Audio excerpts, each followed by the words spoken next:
Proceed. Your honour, ఈ నేరస్తుడిని కఠినంగా శిక్షించండి అని వాదించడానికి కూడా ఒక్క నిమిషం ఆగి అతని వయసును సమీక్షించుకోవాల్సినంత చిన్న వయసులో ఇతను 2 హత్యలు చేశాడంటే మన న్యాయ వ్యవస్థ మొత్తం ఒక్కసారి మళ్ళీ ఆలోచించుకోవాల్సిన పరిస్థితి ఏర్పడింది. ఇతనికి జరిగింది అన్యాయమే, కానీ హత్యకు హత్య, హింసకు ప్రతిహింస సమాధానం కాకూడదు. ఇతను చేసిన తప్పుకు తప్పకుండా శిక్ష విధించాల్సిందే. కానీ వేసి ఆ శిక్షలా మాత్రం కాకుండా మొత్తం బాలలోకానికి, రేపటి తరానికి శిక్షణలా అనిపించాలి. It's my sincere request. That's all your honour. బాబు, నువ్వు చెప్పుకోవాల్సింది ఏమైనా ఉందా? ఆ హత్యకు సంబంధించిన అన్ని వివరాలు మాకు తెలిసిన ఎక్స్ మినిస్టర్ ఈ ఊళ్ళో పవర్ఫుల్ పర్సన్ అయిన చౌడప్పకి అగెనిస్ట్గా సాక్ష్యం చెప్పడానికి ఎవరూ ముందుకు రాకపోయేసరికి కేసు క్లోజ్ చేయాల్సి వచ్చింది. మీలాంటి ధైర్యవంతులు ఊరికి ఒక్కరుంటే చాలు, మా డిపార్ట్మెంట్కి ఎంతో హెల్ప్ అవుతుంది. దేశం కోసం ప్రాణాలు ఇవ్వడానికి సిద్ధపడ్డ సైనికుడిని నేను. మేం కాపాడుతున్న దేశంలో ఇలాంటి కిరాతులు ఉండటానికి వీల్లేదు. ఇదిగోండి కంప్లైంట్, వెంటనే కేసు బుక్ చేయండి. మీరు ఎప్పుడు రమ్మంటే అప్పుడు నేను కోర్టుకు రావడానికి సిద్ధం. Thank you, I appreciate your spirit. Thank you. అవసరమైనప్పుడు కబురు పెడతాను, మీరు తప్పకుండా రావాలి. షూర్.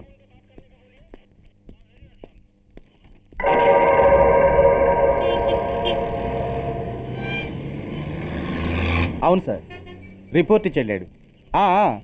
అడ్రస్ తెలుసు సార్, మిలిటరీలో పనిచేస్తాడట, లీవ్ మీద ఇంటికి వచ్చాడు. వాడి సంగతి మేము చూసుకుంటాం సార్, మీరేం వరి అవ్వకండి. అరే, ఈ మాత్రం దానికి మీరెందుకు సార్, మేమెందుకున్నాం? తెల్లారేసరికి వాడు ఎన్కౌంటర్ అయిపోతాడు, సరేనా? ఓకే సార్, ఉంటారు సార్, నమస్తే.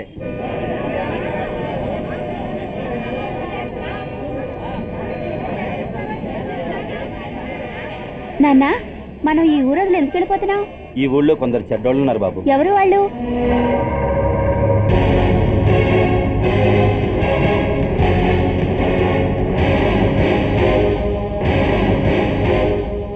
జై జవాన్.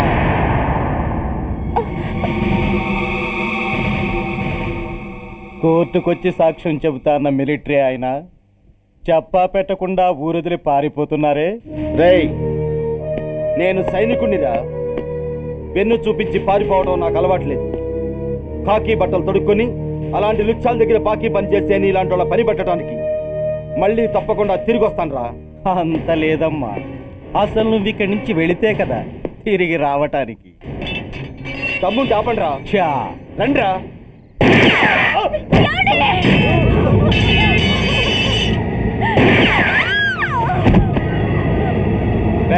సార్, ఆ 2 శవాల్ని బస్సు వెనక టైర్ల కింద పడుకోబెట్టు.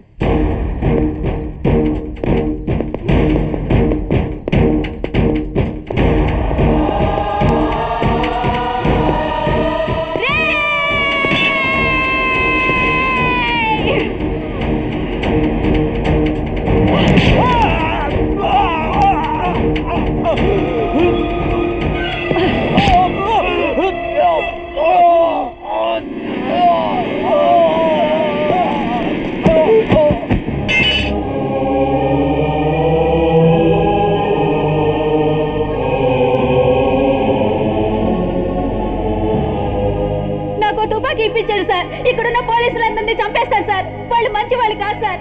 మా నాన్న దేశాన్ని కాపాడే సైనికుడు సార్. మా అమ్మని నాన్నని అన్యాయంగా చంపేశారు సార్ ఈ పోలీసులు. అసలు పోలీసు అని కూడా బతకూడదు సార్, బతకూడదు. నాకు తుపాకీ ఇప్పించండి సార్, ఇప్పించండి, ఇప్పించండి.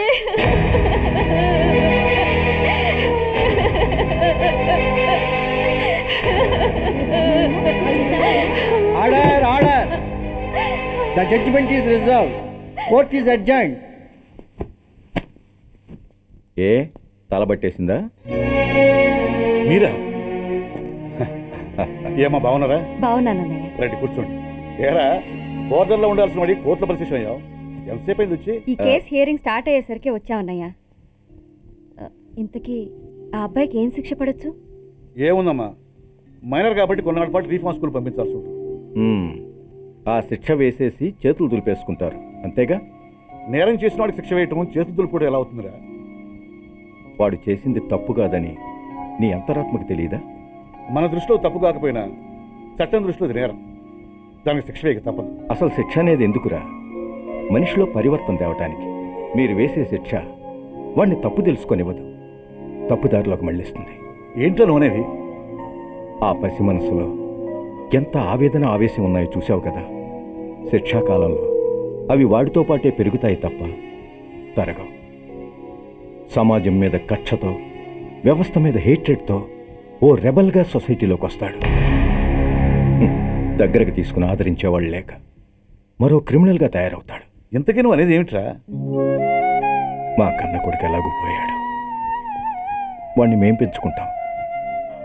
Yes, we want to adopt him.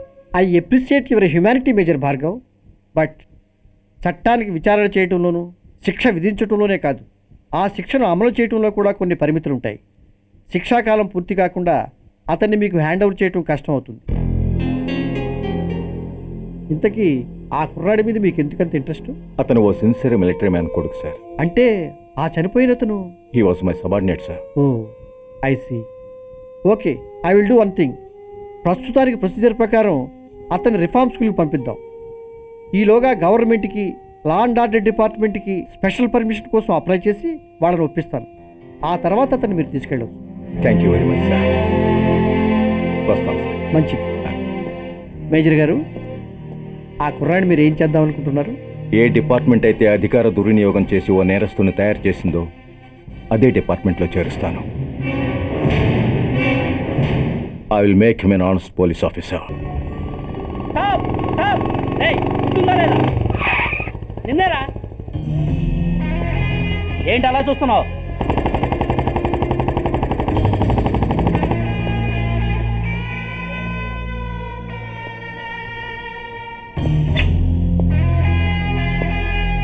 ఏంట్రా, ఏంటి మీదకి వస్తున్నావు?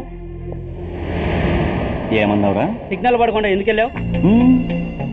నన్ను నువ్వు ఏమన్నావు? బుద్ధి ఉందా లేదా అన్నాను. ఓహో,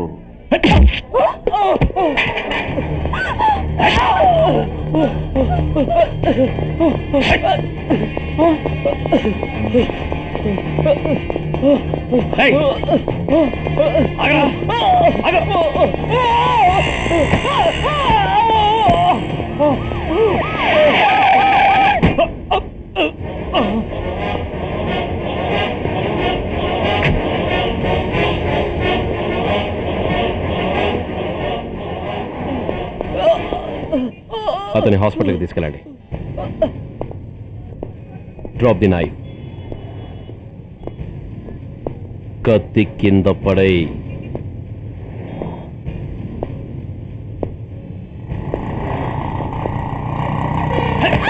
ఆగో, ముందుకొస్తే దీన్ని చంపేస్తా. చంపే. చంపితే ఏమవుతుంది? నిన్ను చంపడం నాకు ఇంకా తేలికవుతుంది. కమాన్, చంపే. ఆలోచిస్తావే కిలర్?